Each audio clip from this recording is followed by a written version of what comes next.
Elias Thorne sat alone in the cockpit of the Horizon's Edge, staring at the vast blackness of space stretching endlessly before him. Stars glittered like distant promises, each one a potential world, a potential danger, a potential memory. He had seen many strange things in his career, but nothing prepared him for the reports that had reached Earth 2 weeks ago. A new alien fleet, faster and smarter than any previously encountered, had been spotted near the outer human colonies. The presence of the Zithurian Empire was not new. Humans had learned of them decades ago, but this particular fleet was different.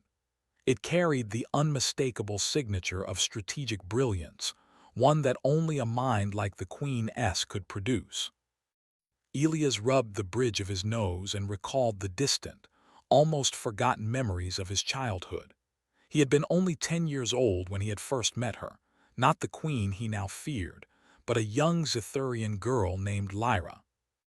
They had met on a neutral planet, a place where children from various species came to play, learn, and grow together under the watchful eye of the Interstellar Council.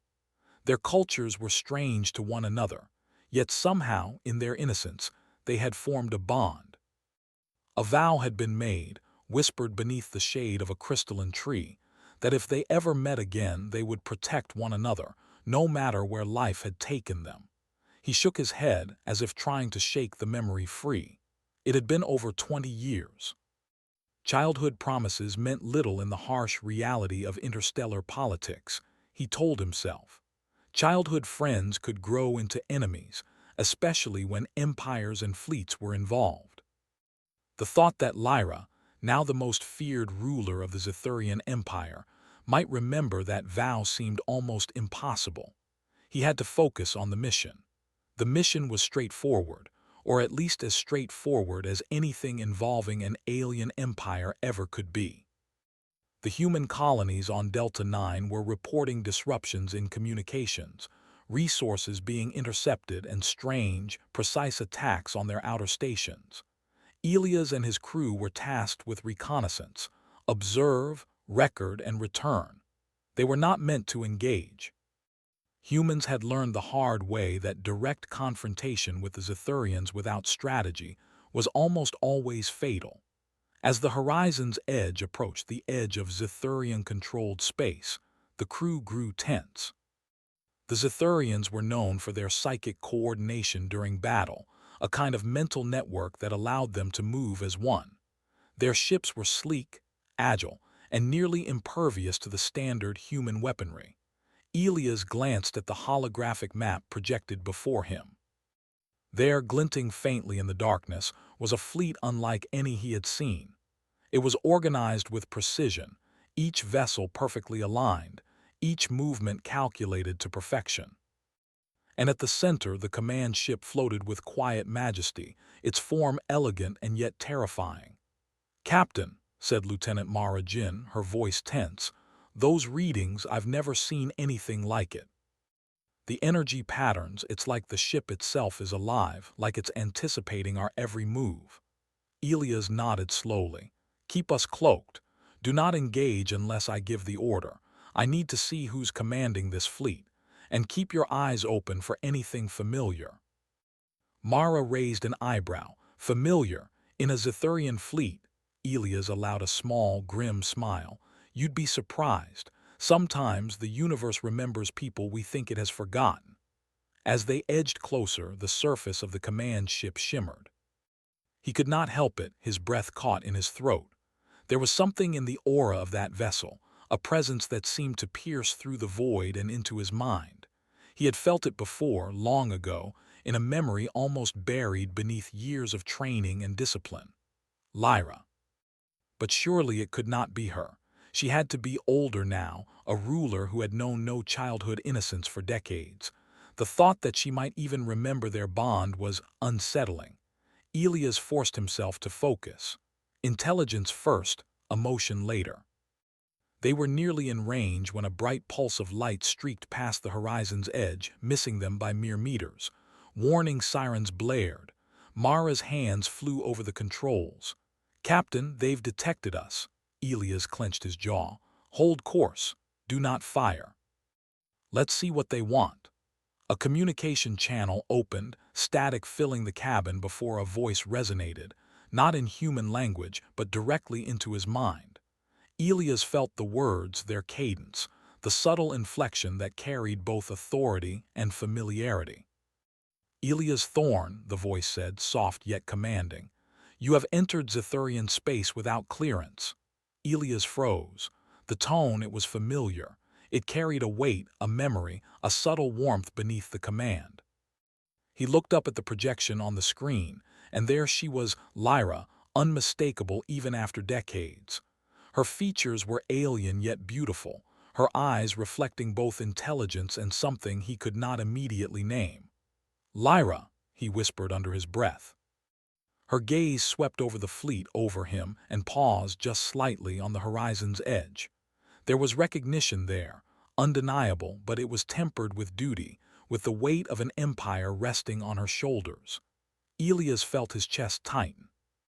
All these years, all this distance, and she had remembered. I thought you would have forgotten," he said aloud, trying to keep his voice steady.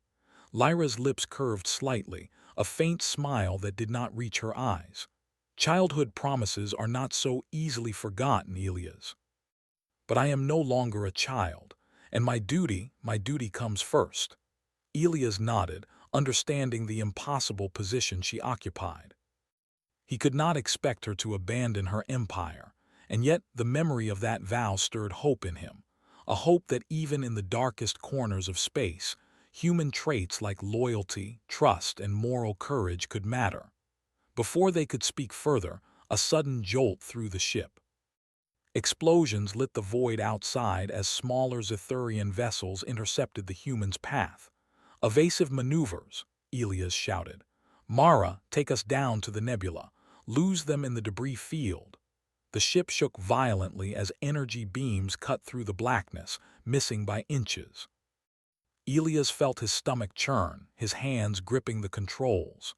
They were humans, not soldiers bred for telepathic coordination, yet somehow they maneuvered with ingenuity, turning the terrain to their advantage.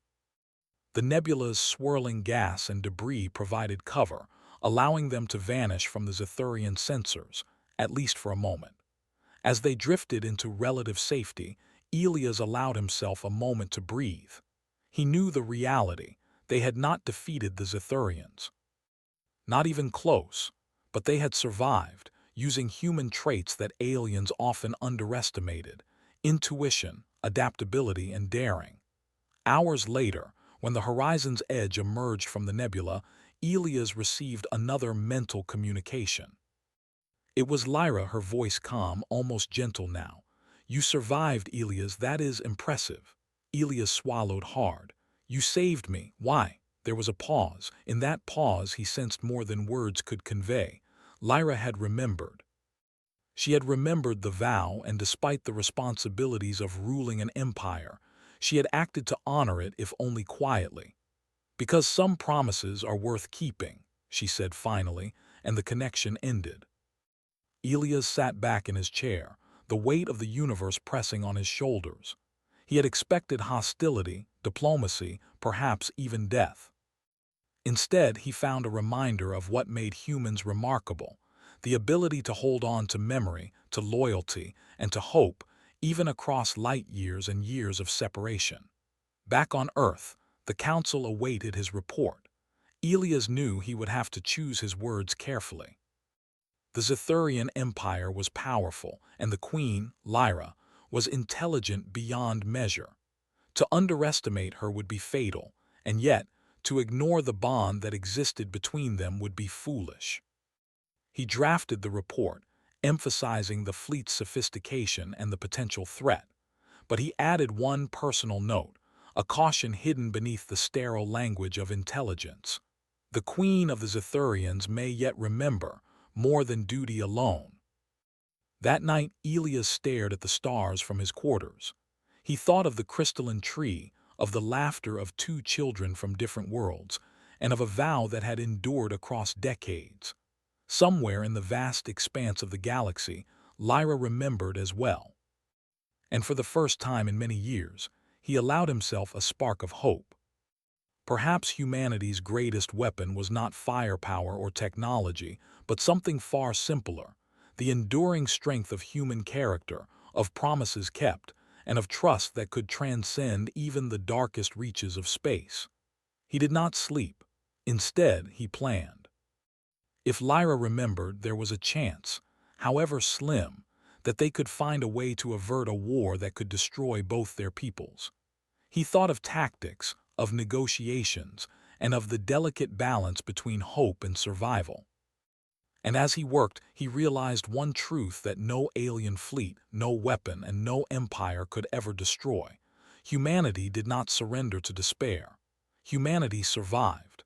Humanity adapted. And sometimes, humanity even reached across the stars and touched something unexpected: a memory, a vow, a promise remembered in the heart of an alien queen. The next morning, Elias stood on the observation deck, watching the sunrise over Earth's colonies. The sky blazed with color, a reminder that life went on, that the universe was vast, and that humans, small and fragile as they were, could still leave a mark. Somewhere far away, Lyra was watching her own sunrise, perhaps thinking of the boy who had once called her friend, perhaps recalling the promise made in innocence. And Elias knew this: the story was far from over. Battles would come, fleets would clash, and empires would tremble. But in the heart of it all, in the quiet spaces between duty and ambition, the vow endured. And sometimes, that vow was more powerful than any weapon. As the horizon's edge prepared to jump to faster-than-light speed for the return to human space, Elias allowed himself a small, determined smile. Whatever the future held, he would be ready. Because humanity did not just survive in the face of aliens and stars.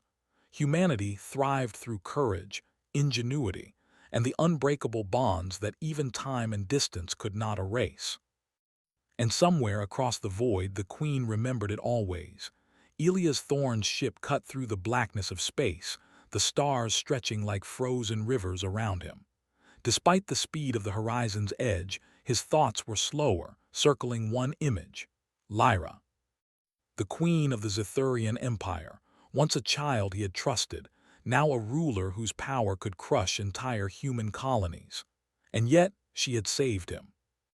That act of remembrance, quiet but unmistakable, had ignited something in him, a spark of possibility that even the galaxy's most formidable empires could be swayed by trust, memory, and human courage.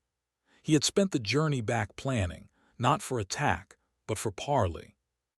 Direct confrontation with the Zethurians was suicidal.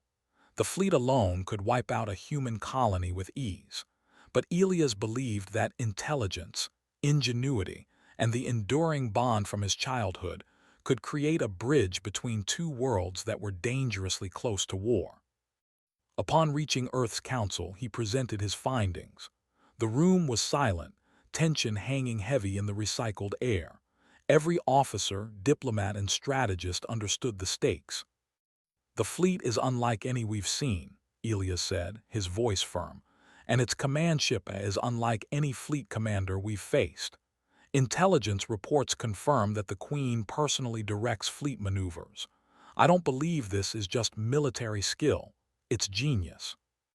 But there's something else. She remembered me. She remembered a vow from our childhood." The room erupted in whispers. Some officers looked skeptical, others alarmed. "A childhood promise?" one diplomat asked, incredulous. "That doesn't matter in galactic politics, Captain.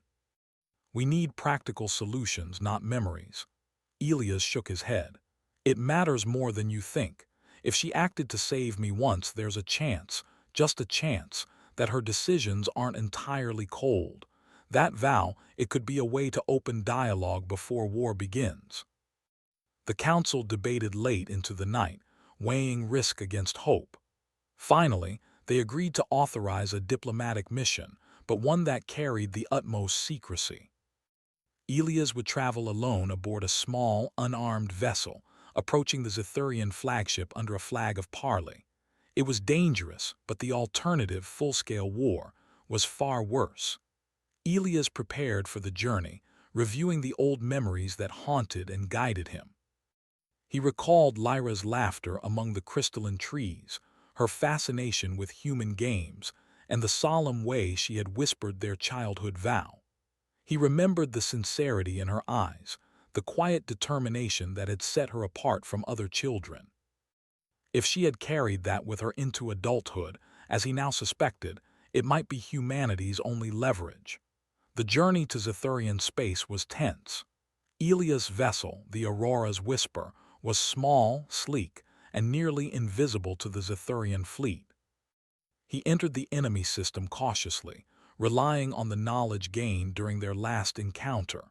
Every sensor blip, every shadow in the void could mean life or death.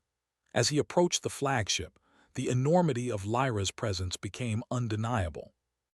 Her vessel floated like a living cathedral among the stars, its smooth surfaces reflecting the distant light of the system's sun. There was a silence, heavy and expectant, as if the ship itself awaited his arrival. Elias activated the comm channel, sending a simple message. "For the Queen, from Elias Thorn of Earth, I come under the banner of parley." The response came immediately, not through sound but through thought, direct, unmediated, undeniable. Lyra's presence filled his mind. "Elias, you honor the memory of our promise. Step aboard my ship. We will speak." He felt a strange mixture of relief and tension. Boarding her vessel meant putting his life entirely in her hands, yet he trusted her, or at least trusted the child she had once been. As the docking clamps engaged, Elias stepped onto the elegant surface of the flagship. The hallways shimmered with alien design, both beautiful and intimidating. Lyra waited in a chamber at the center of the ship. She was regal, commanding, every movement precise and intentional, yet there was a softness to her eyes, an echo of the child she once was. Elias bowed slightly, more out of habit than fear. "You remembered," he said quietly, his voice catching. "I never forgot," Lyra replied, her tone steady but her eyes betraying a depth of feeling. "The universe is not kind to promises, Elias. I have had to make decisions that break worlds, yet I have kept the vow we made. I saved you because of it." Elias' chest tightened. "You could have turned away. You could have left me to die and I would have understood. And yet you didn't." Lyra nodded. "I cannot abandon duty. I cannot betray my people. But the vow, it reminds me that even the strongest rulers can act with humanity." Their conversation was interrupted by an urgent alert. The Zethurian Council had detected unusual activity near the human colonies. A rogue faction within the Empire had launched an unauthorized attack, one that could spark a war regardless of the Queen's intentions. Lyra's eyes narrowed, the ruler within her taking over. "They think they can force my hand," she said. "They will pay for this." Elias saw the tension between duty and memory reflected in her every action. He knew the only way to prevent catastrophe was to combine human ingenuity with Zethurian power. He proposed a plan: use his knowledge of the colonies and their weaknesses to outmaneuver the rogue faction, while Lyra's fleet provided precision strikes to neutralize their forces without harming civilians. She considered it, her mind moving faster than any human could follow. "It is risky," she said. "One misstep and both our people suffer." "And yet," Elias said, "it is the only way to keep the vow alive. To honor it properly, we have to act." For hours they strategized.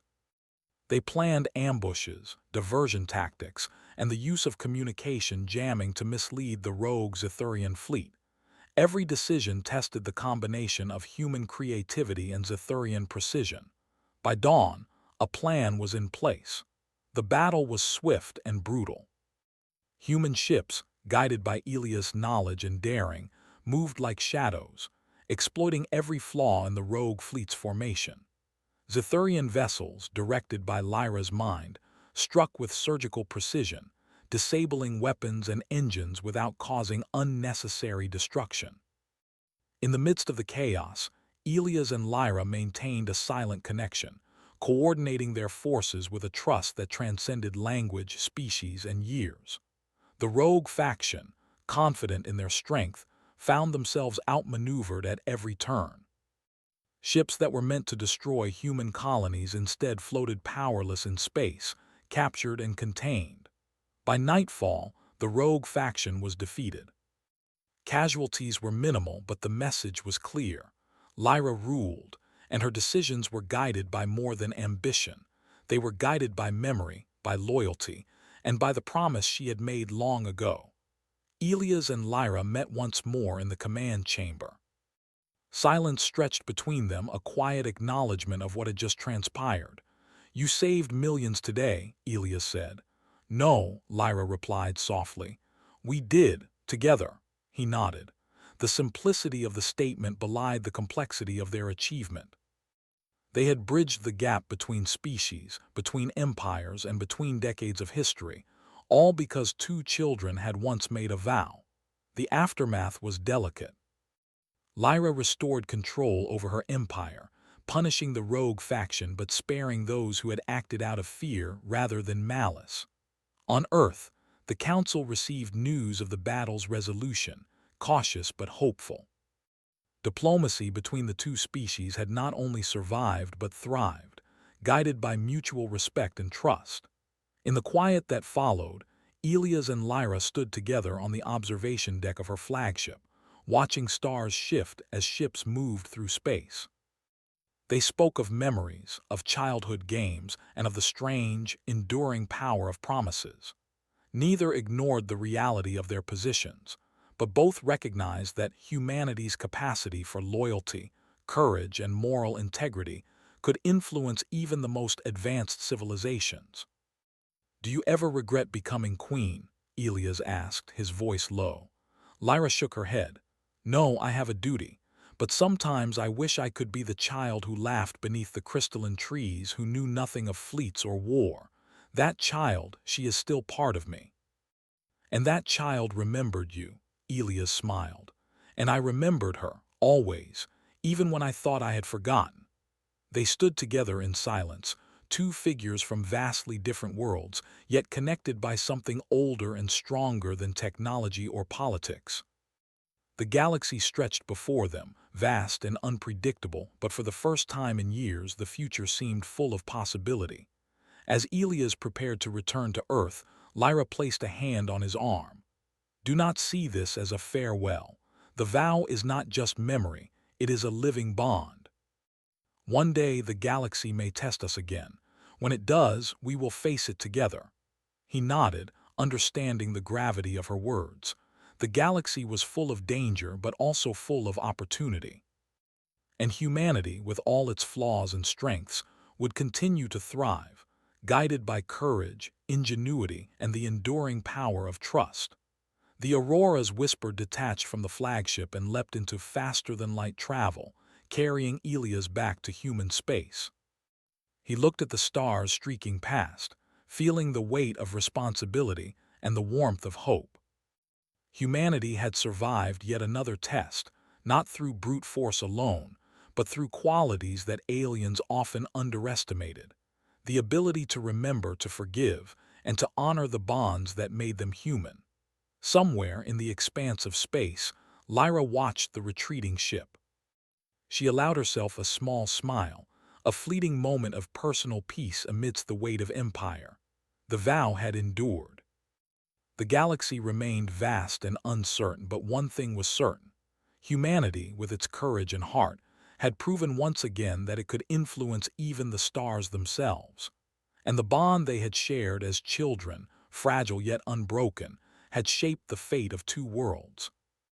The Queen remembered it always, and through that remembrance, both humans and Zethurians had found a chance at a future defined not by war, but by trust, ingenuity, and the enduring power of promises kept.